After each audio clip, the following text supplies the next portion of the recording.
Living with chronic pain has taught me that my life is no longer about sprinting through the day.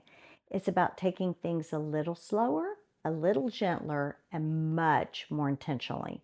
To assist me with this, I use the help of something called pacing. Shortly after my ankle injury left me struggling to do even the simplest tasks, I quickly realized that pushing through the pain wasn't strength, it was downright sabotage. I found out that powering through the pain, even when my body kept screaming for me to stop, was leaving me irritable, frustrated, and exhausted. Worse though, it left me with a significantly increased level of pain, coupled with a decreased ability to do anything in the hours and sometimes days shortly thereafter. This outcome was frustrating to say the least. However, I didn't know any other options available to me or what else to do. So I found myself settling into a frustrating cycle of doing too much, resulting into not being able to do anything at all. On the better days, I pushed and struggled to get as much done as I could, reluctantly accepting that my reward would be increased pain and immobility until the next good day. Rinse and repeat. I honestly thought this would be the pattern of my life until one wonderful and glorious day, a physical therapist taught me the concept of pacing, and my world was changed. Pacing isn't about laying around on a couch and never getting anything done. It's about looking at your activities, your tasks, and your chores differently, with more intention and with much more grace. You will still get things done. Those accomplishments will just have a different look, time frame, and makeup. Pacing is about looking at your energy and feel good times as a precious commodity that deserves gratitude, mindfulness, as well as care and caution.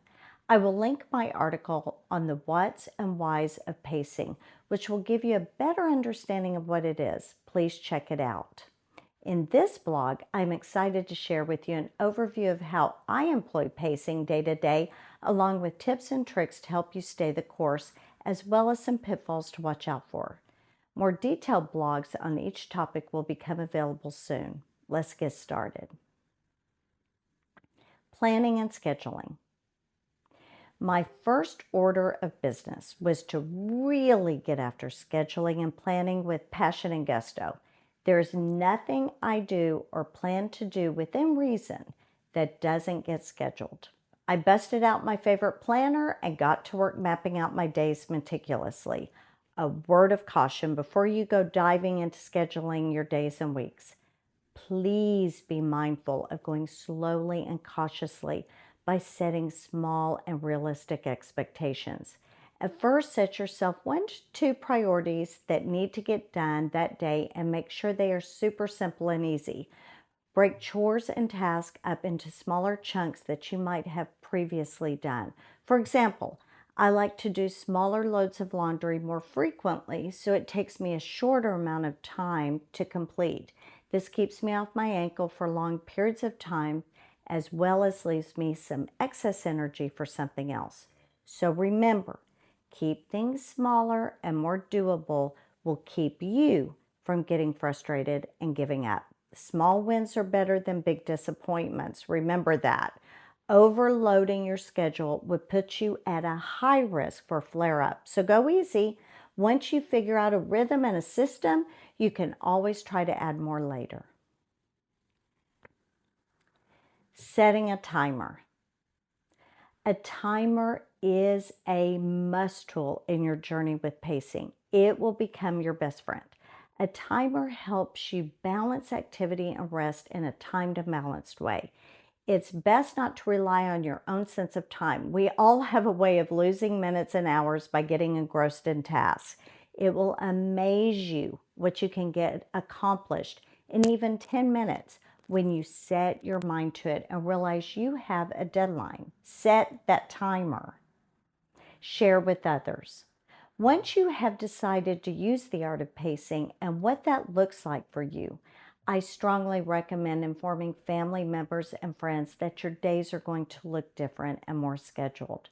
This will alert them to the fact that if they need you or your help, a heads up and some advance notice will be appreciated and needed.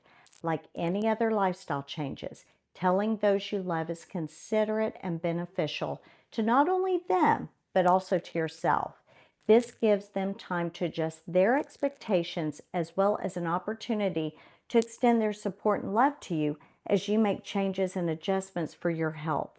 This will help you show up for yourself and others with more love, mindfulness, and intentionality, allowing you to be more fully present in all you do. Be confident and committed. Pacing will without a doubt help you with your health and pain management, period. It's important we all learn to advocate for our well-being and draw boundaries to protect our energy so we can be present for our commitments and activities with confidence, gentle firmness, and clear communication. Will everyone understand at first? No. Will everyone eventually get on board? Hopefully. Will it matter if they don't? I sincerely hope not. What you do for your health and wellness determines how you show up for yourself and others. Please do everyone a favor, especially yourself, and protect fiercely the positive changes you are making. When I was first introduced to the concept of pacing years ago from that godsend of a physical therapist, I'm not going to lie, I was skeptical. Would it really help and make a significant difference? Would I actually be able to change my ways and expectations to incorporate it? Did I have any energy left in me to give it a solid try and set myself up for success? I wasn't sure of the answers, even with the encouragement of my PT. However, I felt so desperate and stuck that I was willing to throw all my doubts out the window and give it my all. I'm so happy I did.